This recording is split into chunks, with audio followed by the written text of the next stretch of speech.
ওরা সেলিব্রিটি নয়, আধারের ফেরিওয়ালা। একটি সময় ছিল যখন মুসলিমদের হাতেই ছিল শাসন ক্ষমতা। কোরআন ছিল মুসলিম রাষ্ট্রের সংবিধান, আর আলিমরাই ছিলেন সমাজের এলিট শ্রেণী। সময়ের ভাষায় বললে সেলিব্রিটি।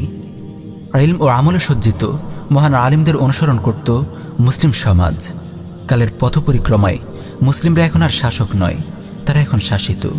ইহুদি নিয়ন্ত্রিত বিশ্ব ব্যবস্থায় মুসলিম রাষ্ট্রগুলোতেও জেঁকে বসেছে তাগুত শাসক গোষ্ঠী। কোরআন এখন আর মুসলিমদের সংবিধান নয়, এখন মুসলিম রাষ্ট্রগুলো চলে পাশ্চাত্যের কুফরি সংবিধানে।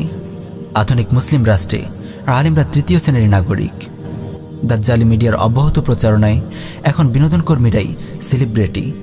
সিনেমার বেহায়া নায়ক, বেশ্যা নায়িকা, দেহ ব্যবসা করে 2 পয়সা কামানো নর্তকী কিংবা ব্যাট বলে 4 ছক্কা হাঁকানো মাথামোটা খেলোয়াড়রাই এখন সেলিব্রিটি। একটু ভেবে দেখুন না, নিতান্ত আকলহীন না হলে কেবল বাচ্চাদের মতো খেলাধুলা করে মানুষকে বিনোদন দেয়াকে কেউ কি জীবনের লক্ষ্য বানাতে পারে? এক সময় যেসব নর্তকী, দেহ ব্যবসায়ী, বিনোদন কর্মীদেরকে মানুষ নিচু ভাবত, ঘৃণা করত, এখন শয়তানি মিডিয়া তাদেরকে আকাশে তুলেছে। তাদের সর্দি কাশির খবরও এখন পত্রিকার হট টপিক।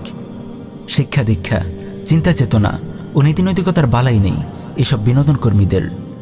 কোন কাজটি কুফর, কোন কাজটি শিরক, কোন কাজ করলে তাদের ঈমান ঠিক থাকবে আর কোন কাজ করলে তাদের ঈমান চলে যাবে, এতটুকু দিনই জ্ঞান অর্জন করার সময় ও সৌভাগ্য তাদের হয় না।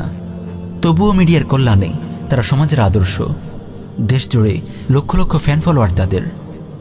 প্রিয় ভাই ও বোন, একটু ভেবে দেখুন, এসব কথিত সেলিব্রিটির মধ্যে কল্যাণের কোনো ছিঁড়েফোঁটাও কি আপনি দেখতে পান?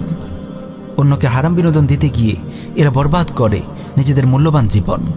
এদের গ্ল্যামারাস লাইফ হয়তো আপনাকে মুগ্ধ করে, কিন্তু রিয়েল লাইফে এরা পুরোটাই দেউলিয়া। আপনি তাদের বাহ্যিক চাকচিক্যটুকুই কেবল দেখতে পান। এদের জীবন জুড়ে আধারের ছড়াছড়ি, যেখানে সুখ শান্তির কোনো দেখা নেই। এদের দুনিয়া যেমন বরবাদ, তেমনি আখিরাতও বরবাদ। আপনি যদি এদেরকে ফলো করেন তবে আপনারও একই অবস্থা হবে। তাই আসুন সেলিব্রিটি নামক এসব আধারের ফেরিওয়ালা থেকে চোখ ফিরিয়ে নেই, অন্যথায় এদের জীবনের কুৎসিত অন্ধকার আপনার জীবনকেও গ্রাস করবে। এদের নোংরামি আপনার জীবনকেও অপবিত্র করে তুলবে। এই নোংরা সেলিব্রিটিদের কাছে অর্থবিত্ত ও খ্যাতি দুনিয়ার সব। হেন কোনো কাজ নেই টাকা ও খ্যাতির জন্য যেটি তারা করতে পারে না। টাকা ও খ্যাতির জন্য তারা ঈমান, আমল, নৈতিকতা, শালীনতা, পবিত্রতা সবকিছুকে নির্দ্বিধায় বিলিয়ে দিতে পারে। টাকা ও খ্যাতির জন্য শিরকে লিপ্ত হতেও এসব সেলিব্রিটিদের বাঁধে না।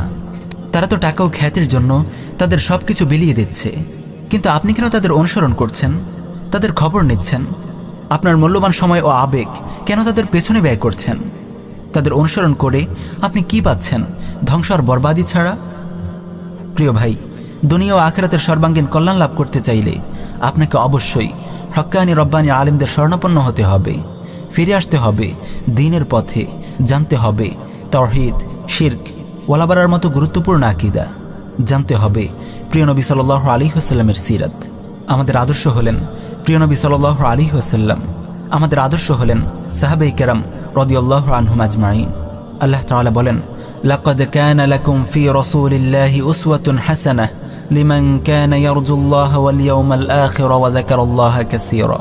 তোমাদের মধ্যে যারা আল্লাহ ও আখিরাতকে ভয় করে এবং আল্লাহকে অধিক স্মরণ করে, তাদের জন্য রাসূলুল্লাহ সাল্লাল্লাহু আলাইহি ওয়াসাল্লামের মধ্যে রয়েছে উত্তম আদর্শ। আল্লাহ তাআলা সকল মুসলিম ভাই বোনদেরকে বোঝার তৌফিক দান করুন। আমিন ইয়া রাব্বাল আলামিন।